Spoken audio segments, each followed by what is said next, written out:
할렐루야. 오늘 말씀은 이제 속건제와 그 다음에 번제, 소제, 속죄제, 또 이렇게 이것들을 드리는 화목제를 드리는 그런 규례들에 대해서 다시 말씀하고 있습니다. 오늘 본문 레위기 6장은 레위기 5장 14절과 계속 이어지는 그 본문 가운데 이제 있는데요. 6장 1절에서 7절까지를 보면은 이제 속건제를 드리는 그런 그 규례에 관한 말씀을 이어나가고 있습니다. 속건제라고 하는 것은 배상이 필요한 죄를 지었을 때 내가 다른 사람에게 또는 어떤 성전 안에 있는 성물에 대하여 어떠한 그 물건을 파손했거나 또는 다른 사람의 어떠한 물건이나 또는 어떠한 그 사람의 재산을 도둑질했든지 뭐를 했든지 간에 어쨌든 재산상의 어떤 손해를 입혔을 경우 거기에 대하여 어떻게 할 것인가 라고 하는 그 부분이 바로 속건제입니다. 먼저 6장 1절 2절에 보면은 주님께서 모세에게 말씀하신 거가 누구든지 여호와께 신실하지 못하여 범죄하되, 신실하지 못하다 라고 하는 것은 무엇을 의미하고 있는 거냐면 지금 거짓말을 하고 있다라고 하는 것을 얘기하는 거죠. 그래서 이웃이 맡긴 물건, 전당물을 속이고 도둑질하고 착취하고도 이 사실을 부인하고, 이게 거짓말하는 거죠. 남의 잃은 물건을 죽고도 부인하고 거짓 맹세하는 등 사람들이 이 모든 일 중에 하나라도 행하면 범죄한 것이다. 자기가 거짓말을 해서 어떤 재산상의 이득을 취하고 그래서 다른 상대로 하여금 손해를 입히게 된 경우 그 사람이 그 죄를 죄를 범했을 경우 그는 훔친 것이나 착취한 것이나 맡은 것이나 잃은 물건을 주운 것이나 그 거짓 맹세한 모든 물건을 어떻게 하라고요?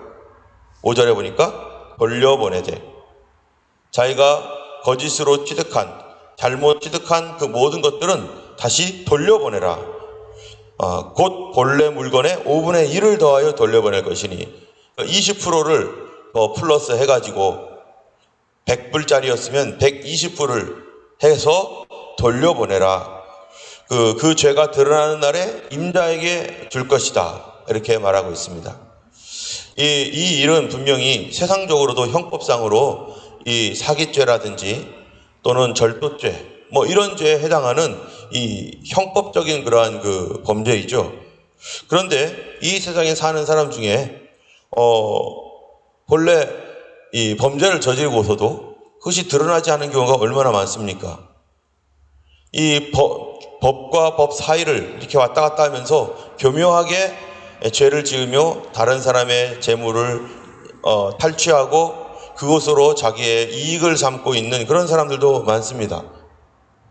그런데 오늘 본문에서 이러한 이 형법적인, 이 형사적인 범죄를 저지른 이 사람이 만약에 하나님께 용서를 받으려면 어떻게 해야 될까? 이것은 이 사람이 자기가 하나님께 용서받지 않고 살려면, 드러나지 않고 경찰에 잡히지 않은 경우라면 어떻게 할 수도 있어요? 입 싹 닫고 살 수 있어요. 오늘날에 입 싹 닫고 사는 사람들 많잖아요. 그냥 뭐 남의 거 도둑질 해놓고 그거를 아무렇지도 않게 그냥 가지고 다니면서 자기 것처럼 하고, 남의 재산을 그냥 이 여러 가지 방법으로 합법을 가장한 위법으로, 불법으로 자기가 가져가 가지고 이거를 가지고 다니면서 어디를 다녀요? 교회를 다닌다는 거죠. 예수 믿는다고 한다는 거죠. 세상 사람들이 볼 때 무슨 저런 사람들이 교회를 다니냐 할 정도로 분명히 이 문제가 있고 그 재산상에 여러 손해를 끼쳤음에도 불구하고 교회 다니면서 예배드리고 있어요.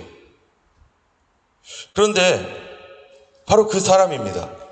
그 사람이 정말로 하나님과의 관계를 회복하려면 어떻게 될 것인가?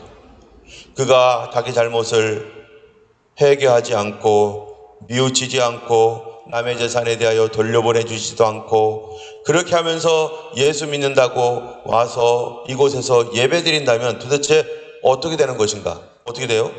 하나님과의 관계는 깨진 상태로 가는 거죠. 자기가 아무리 예수 믿는 그 모습이 뭐 대단해 보이고 뭐 이렇게 해도 그거는 자기 느낌일 뿐이고 하나님과의 실제적인 관계는 다 깨져버린 것입니다. 이걸 해결하지 않고 어떻게 예수님을 계속 믿을 수 있어요? 성령님께서 정말로 그 안에 계시면 이 문제를 해결하지 않고는 예수님께로 나올 수가 없는 거죠. 때문에 하나님께서 이 문제에 대하여 깨닫게 하시고 그것이 드러났을 경우에 그가 참으로 나 하나님과 관계 회복해야 돼. 내가 이렇게 살다가는 영원한 지옥 형벌을 받겠네. 나 하나님과의 관계를 회복해야 돼. 라고 하여서 스스로 하나님 앞에 나오게 되는 경우 그 사람은 어떻게 해야 됩니까? 하나님께만 잘못을 구하고 하나님 제가 잘못했습니다. 용서해 주세요. 다시는 안 그럴게요. 다시는 사기치지 않을게요. 다시는 거짓말로 남의 것들을 남의 재산을 취득하지 않을게요. 하고서 울면서 회개를 했다면 그 사람이 그 다음 해야 될 게 뭐예요? 그 사람이 진정으로 그렇게 회개한 사람이라면 돌려보내야 되죠. 자기가 거짓으로 취득했던 것들 돌려보내야 되죠. 그런데 오늘날은 하도 대중사회가 되어서 내가 어떤 물건을 이득을 취해서 자기가 돈을 많이 가졌을 때 그 한 사람 한 사람 일일이 보기도 어려운 경우도 많습니다. 주식 투자해가지고 수많은 사람들 재산을 어떤 작전을 해가지고 이 사람 거를 확 빼앗아가지고 다른 사람들에게 누구에게 빼앗겼는지도 모르게 손해를 보는 사람들도 많거든요. 그런데 그런 사람들이 만약에 그런 작전을 해가지고 남의 재산을 탈취했던 사람이 만약에 그리스도인이라면 이 사람 어떻게 회개해야 됩니까? 자기의 죄악을 깨닫고 이제 하나님 앞에 회개하고 돌아와야겠다 하고서 누구에게 손해 끼쳤는지도 모른다면 이 사람 어떻게 되겠어요? 만일 그런 재산이 있다면 사회에 환원해야죠. 내가 어떻게 했는지는 모르겠지만 그 사회에 가난한 사람들, 어려운 사람들을 위해서 그것들에 대하여서 환원을 하고 그리고 어느 사회복지재단이라든지 이런 곳에서라도 내가 너무나 못된 짓을 많이 해서 이 재산을 회개하는 마음으로 사회에 환원합니다 하고 환원해야죠. 그렇지 않고 어떻게 나 때문에 고통받은 수많은 사람들, 지금 울고 있는 사람들이 있는데 나는 해결됐다고 하면서 여기서 하하거리면서 그렇게 있을 수가 있겠어요? 만약 얼만큼의 이득을 받았는지도 모른다라면은 내가 얼만큼 뺏었는지도 모르는 그런 상황이라면은 분명히 자기가 적정하다고 생각하는 어떤 부분들에 대해서 이 부분에 대하여 환원을 해야 될 것입니다. 그러지 않으면 그 죄가 사함받지 못하는 그 죄가 사함받을 수 없는 거죠. 때문에 속건제라고 하는 것은 우리가 주님 앞에 나와서 주님 나의 죄를 용서해 주세요. 회개합니다. 라고 해서 끝날 것이 아니라 반드시 그 후속 조치로서 이 모든 것에 대한 보상이 필요한 것입니다. 그래서 우리나라에 1907년에 평양 대부흥이 일어났었을 때 바로 이러한 일들이 있었던 거예요. 진정한 회개. 자기가 잘못했던 것들, 그리고 재산을 빼앗았던 것들, 사기쳤던 것들, 예수 믿고 정말로 그날 통곡하며 회개하고 나니까 이거 돌려보내야 되니까 그 평양 시내에 거기에 모였던 성도들이 내가 잘못한 사람들 다 찾아가가지고 잘못했다고 용서 구하고 내가 써버렸던 그 돈에 대하여 이거 내가 보상할 수 있는 만큼 보상하겠다고. 그리고 그 사람이 괜찮다고 하면은 그거 감사한 거죠. 이미 써버린 거 이거 어떻게 평생이라도 내가 조금씩이라도 내가 갚겠노라고. 그렇게 해야지만이 그리스도인이 되는 거 아니겠어요? 근데 그런 보상이라는 것들 눈꽃만큼도 없고 이제는 나는 하나님과 해결됐다고 하고서 온다면 그 성경에 보면은 마태복음 5장에 예수님 뭐라고 합니까? 사람이 예물을 드리다가 다른 사람에게 원망 들을 만한 일이 생각나거든. 어떡하라고요? 하나님 앞에 통곡하고 말을 하는 게 아니라 그 예물을 드리는 것을 거기다 두고 가서 내 형제와 화해하고 와서 그 다음에 예물을 드려라. 화해하지 않고 예물을 드리는 것은 예물 드리는 게 아니라는 거예요. 그것이 바로 속건제, 화목제가 되는 거죠. 우리가 예수님께서 이 사람에게 범한 그 모든 죄들, 그것은 속건제라고 하는 이 제물 돌려보내는 것에만 끝나는 것이 아니라 제사를 드리는 것은 무엇 때문입니까? 바로 이 다른 사람에게 손해를 끼치고 다른 사람을 괴롭게 했던 것은 그 사람에게만 죄가 아니라 누구에게도 죄가 된다는 거예요. 하나님께 죄라는 거예요. 우리가 거짓말로 다른 사람을 속이고 손해를 입히고 했던 것은 그 사람에게만이 아니라는 거죠. 바로 하나님께 범죄를 한 것이기 때문에, 그래서 하나님께서 이거를 깨닫게 하시고 하나님과의 관계를 회복하게 하기를 원한다면은 바로 그 부분에 대하여 하나님께 용서를 구하고 그리고 사람에게도 보상을 해야 되는 것이 바로 이 속건제인 것입니다. 그런 것을 통해서 우리가 무엇을, 어떤 효과가 일어나느냐 하면요, 첫 번째로는 다시는 동일한 죄를 짓지 않기로 결정을 하게 되는 거죠. 왜요? 내가 그 물건 훔치고 왔어요. 그래서 내 재산에 이득이 됐어요. 그런데 하나님과의 관계가 회복되지 않고 이렇게 살아요. 그러면은 정말 그리스도인이라면은 어떻게 되겠어요? 나중에 이거 다시 돌려보내고 20% 더 돌려보내죠. 여기 구약식으로 말하면. 신약이야 그렇진 않지만은 다른 식으로 해야 되겠죠. 그러면은 이렇게 하고서 하나님과의 관계 때문에 괴로워가지고 나중에 돌려보낼 거 뭐할로 사기치고 뭐할로 그러겠어요. 그러니까 다시는 그 죄에 대하여 다시는 그 범죄를 저지르지 않도록 끊습니다. 두 번째로는 이 세상 사람들이 그리스도인들을 볼 때, 교회를 볼 때 어떻게 보겠어요? 저게 참된 그리스도인이구나. 예수 믿으면 저렇게 바뀔 수가 있구나. 이것이 바로 천국이고 온전한 하나님의 백성들의 삶이구나라는 것을 그들이 어떻게 해요? 알게 되는 것이죠. 그렇기 때문에 이런 일들이 일어날 때 하나님을 기쁘시게 하면 원수된 사람도 돌아오게 될 뿐만 아니라 하나님께서 그들의 삶에 대하여 어떻게 해주시겠어요? 그 인생을 책임져 주시고, 그가 하나님과 화해했으니 화해하면 무슨 일이 일어난다는 거예요? 끊어졌던 관계가 회복된다는 얘기가, 여러분 느낌으로 예수 믿습니까? 그런 거 아니잖아요. 끊어진 관계가 회복되면 반드시 어떤 일이 생기겠어요? 반드시 기도가 응답되는 것이죠. 우리의 모든 연약한 부분들이 책임져 지시는 거죠. 먼저 그 나라와 의를 구하라. 그리하면 이 모든 것을 너에게 더하시리라 하셨던 말씀처럼 하나님의 나라와 의를 더하는 것이, 의를 구하는 것이 바로 이런 삶을 말하는 것입니다. 때문에 우리는 그리스도인으로서 정말로 속건제와 같은 그러한 그 사회 변화가 일어나게 하는 그런 이 개혁이 일어나는 그런 삶이 반드시 있어야 될 것입니다. 뿐만 아니라 이런 속건제라든지 소제, 번제, 번제는 빼고요. 속건제나 소제, 속죄제 이런 모든 것들에게는 어떻게 되어 있냐면은 반드시 이것을 이 제사장 나머지는, 그것을 드리고 난 나머지는 다 제사장들이 먹으라고 해요. 여러분이 하나님께 드린 이 제물을 이 제사장 몫으로 다 드려서 그들이 그것을 음식으로 자기들이 먹는 겁니다. 성경에 보면은 우리를 누구라고 그래요? 왕 같은 제사장이라고 하잖아요. 왕 같은 제사장이라면은 뭐를 먹어야 되는 거예요? 속건제와 속죄제와 화목제와 이런 모든 제물이 누구를 얘기하는 거죠? 바로 우리 예수님 얘기하는 거 아니겠어요? 그럼 우리가 그리스도인으로서 살면서 우리가 영적으로 먹어야 할 주요한 음식이 뭡니까? 바로 오직 예수입니다. 예수밖에는 뭘 먹어요? 예수 이외에 뭘 먹을 수 있겠어요?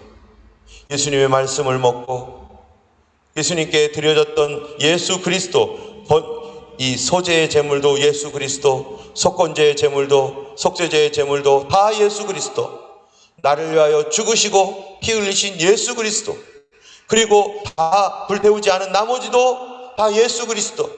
이거를 누가 먹은 거예요? 성도들만 먹는 거죠. 때문에 우리 성도들이 세상에 많은 학문들이 있고 세상에 많은 여러 가지 이 지식들이 있지만 그 지식에 우선하여 가장 우리 중심에 있어야 할 우리의 삶의 원동력이 되고 삶의 이유와 방향과 목적과 우리 삶의 모든 이 근본이 되는 생명이 되는 그러한 그 지식과 믿음은 무엇입니까? 오직 예수입니다. 성도는 이거를 먹는 사람이 성도고, 바깥에서 다른 음식 섞어서 먹으면 그것이 우리에게 혼합을 가지고 오고 신앙을 흔들리게 만들 수밖에 없는 거죠. 제사장이요, 이거 아니고 다른 거 함께 먹었다고 해보세요. 제사 드리다가 이거 여기서 먹어야 될 음식을 먹지 않고 성막에서 다른 거 먹었다고 해보세요. 그럼 어떻게 되죠? 부정해지는 것이죠. 제사를 더럽히는 것이고, 제사장이 성막 밖에서는 자기가 성경에서 얘기하고 있는 그러한 남들도 먹는 자유로운 코셔로서의 그런 음식을 먹겠지만, 성막 안에서 활동하고 성막 안에서 먹는 음식이라면은 바로 이거밖에 없습니다. 세상 음식이 들어오지도 않아요. 그들은 거기서 그거를 먹는 거예요. 우리가 예수를 믿는 삶을 살면서 교회 안에서, 도대체 교회 안에서 서로 대화하고 통용하고 또 나눠야 될 그러한 그 음식이 뭡니까? 바로 우리의 믿음이고, 성도들 간에 바로 이 예수, 오직 예수. 성도들의 모임이 바깥에서 모임이 있고 그룹 모임이 있고 성도들끼리 모일 때 우리가 무슨 얘기합니까? 교회 다니시는 분들 중에 그룹 모임을 하거나 바깥에서 옛날에 구역 예배할 때 구역 예배 다 한 다음에 성도들이요, 뭐예요? 깔깔거리고 호호거리면 남 비방하고, 또 남성분들 같은 경우는 어떤 사람들은 심지어 술 먹는 데 가고, 또 모여가지고 이런 모임 안에서 그리스도인의 모임이라고 할 수 없는 그런 일들을 아무렇지도 않게 하고 있는 그런 모습은 바로 하나님의 예수 그리스도의 이름으로 모이고 그 모임, 그렇게 서로 알게 된 관계를 어떻게 하는 거예요? 부정하게 만들어버리는 거죠. 그것으로 계를 하고 돈놀이 한다면 어떻게 되겠어요? 그거는 부정하게 되는 거죠. 교회를 부정하게 만드는 것이고, 우리가 예수 그리스도 안에서 서로 성도로 만났습니다. 우리는 다 예수님 안에서 예수님 때문에 만났습니다. 예수님 때문에 만났다면 우리가 그분들과의 인격적인 관계가 어떻게 되어야 될 것인가? 바로 성막 안에서의 관계로서 우리가 항상 그들을 어떻게 해줘야 돼요? 먹여주고 예수님 얘기해주고 그들을 일어날 수 있도록 도와주고, 바로 그것이 바로 성막 생활이고 우리를 왕같은 제사장이다 라고 말하는 것입니다. 여기 보면은 번제는 이미 우리가 어느 정도 알지만 소제가 드리는 것이 있습니다. 소제. 여러분, 소제는요, 그 5가지 제사 중에서 항상 빠지지 않고 들어가는 제사가 소제입니다. 번제 드리고 소제 드리고, 화목제 드리고 소제 드리고, 속건제 드리고 소제 드리고, 속죄제 드리고 소제 드리고. 소제는 항상 들어가는 제사예요. 소제의 의미가 뭐기 때문에 그럴까요? 소제의 의미는요, 감사입니다. 감사. 하나님께 드리는 감사. 하나님, 나의 죄를 용서해 주시니 감사합니다. 그 하나님 앞에 드리는 이 감사의 제물로서 소제는 어떻게 하는가? 그 소제의 고운 가루 한 움큼을 가져다가 소제물에 기름과 유향을 가져오고 이거를 기념물로, 15절에 보니까 기념물로 제단 위에 불살라라. 기념이라는 게 뭡니까? 이 기념이라는 게 영어로는 메모리얼이에요. 메모리얼. 기억하는 거. 소재는 뭐를 기억하는 거예요? 소재는요, 하나님의 은혜를 감사하며 기억하는 거예요. 그래서 이스라엘에는 상번제라는 게 있습니다. 아침과 저녁으로 계속 번제를 드려요. 그러면은 아침, 저녁으로 번제를 드리면 그 뒤에 반드시 뭐를 드려요? 아침에 번제 드리고 소제 드리고, 저녁에 번제 드리고 소제 드리고. 그러면 소제라고 하는 것은 항상 감사하는 거예요. 때문에 소제는 하루에도 여러 번 드려지면 계속 드려지는 게 소제예요. 여러분, 우리가 항상 감사하시기 바랍니다. 쉬지 말고 기도하라. 범사에 감사하라.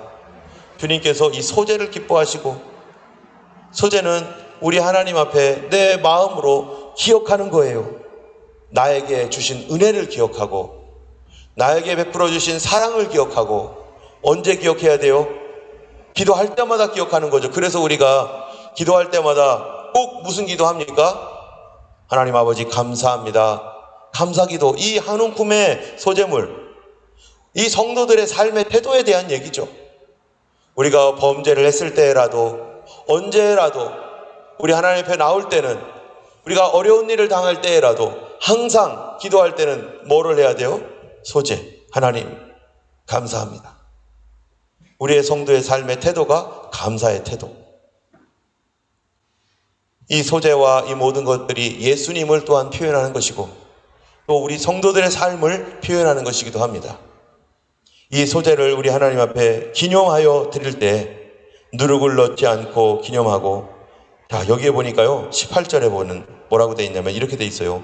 아론 자손의 남자는 모두 이를 먹을지니 이는 여호와의 화제물 중에서 대대로 그들의 영원한 소득이 됨이라. 이를 만지는 자마다 어떻게 돼요?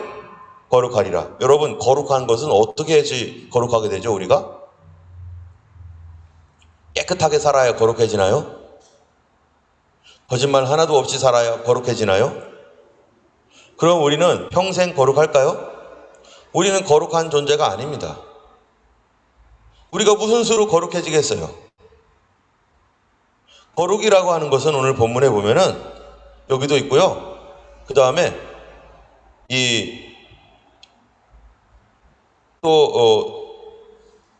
속건제나 속죄제를 바칠 때도 이 거룩한 것에 대하여 얘기해요. 27절에 보니까 뭐라고 되어 있어요? 그 고기에 접촉하는 모든 자는 거룩할 것이며.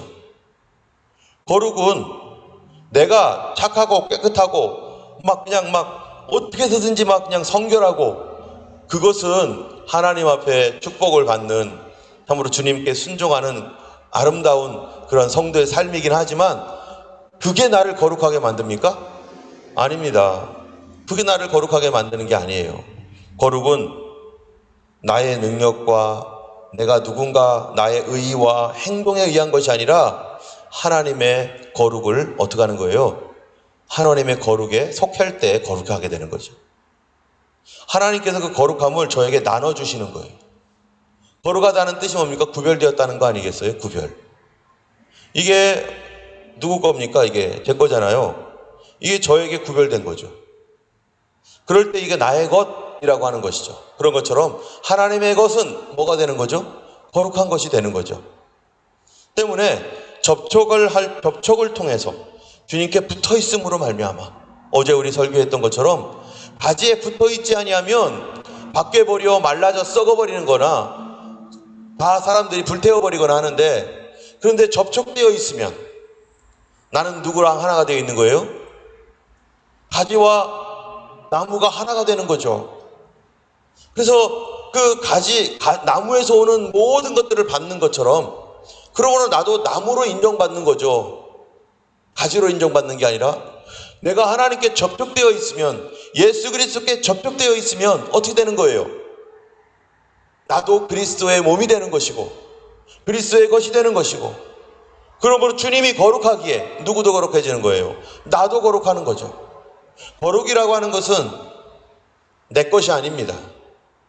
거룩은 주님께 붙어있기 때문에 내가 거룩하다라고 인정받는 것이고, 그래서 이 거룩에 대해서 뭐라고 합니까? 이거를 칭의라고 말하는 겁니다. 칭의. 거룩하다고 인정해 주는 것, 의롭다고 인정해 주는 것, 주님께 접촉했기 때문에. 그런데 이 칭의는 결국 어디로 가야 돼요? 성화로 가야 되는 거죠. 성화. 주님과 딱 붙어서. 이 성화가 나중에 하나님 나라 들어갈 때는 어떻게 가요? 영화가 되는 거죠. 그래서 우리를 부르시고 의롭다 하시고 우리를 거룩하게 하시고 그리고 우리를 영화롭게 하신다. 이게 성도의 그 영화가 영화롭게 되어지는 과정입니다. 우리 삶에서 내가 스스로 거룩하지 않습니다. 나는 주님께 속했기 때문에 거룩한 것이죠. 그러므로 우리는 죄인입니다. 죄인임에도 불구하고 하나님이 거룩하다고 인정해 주시는 거죠. 어떻게 되어 있으면요? 주님께 접촉되어 있으면. 나의 성도의 모든 삶의 근원과 우리가 정결하고 하나님의 백성이라고 하는 모든 근거는 주님께 접촉되어 있을 때만 그 근거가 있는 것이기에 우리는 겸손하게 하나님 앞에서 오늘도 엎드려지며 주님, 이 주님과의 붙어있는 삶을 끊어지게 하는 이 죄악에서 떠나가게 하시고 주님과 더욱 강력하게 묶일 수 있도록 성령님 예수 그리스도와 하나된 마음 부어주시고 그리스도와 하나 되어 살게 도와주시옵소서. 우리가 이렇게 간구하고 기도해야 될 것입니다. 우리는 거룩한 존재가 아니고 그러나 주님으로 말미암아 거룩하게 되었습니다. 우리 함께 기도하겠습니다. 거룩하신 하나님 아버지,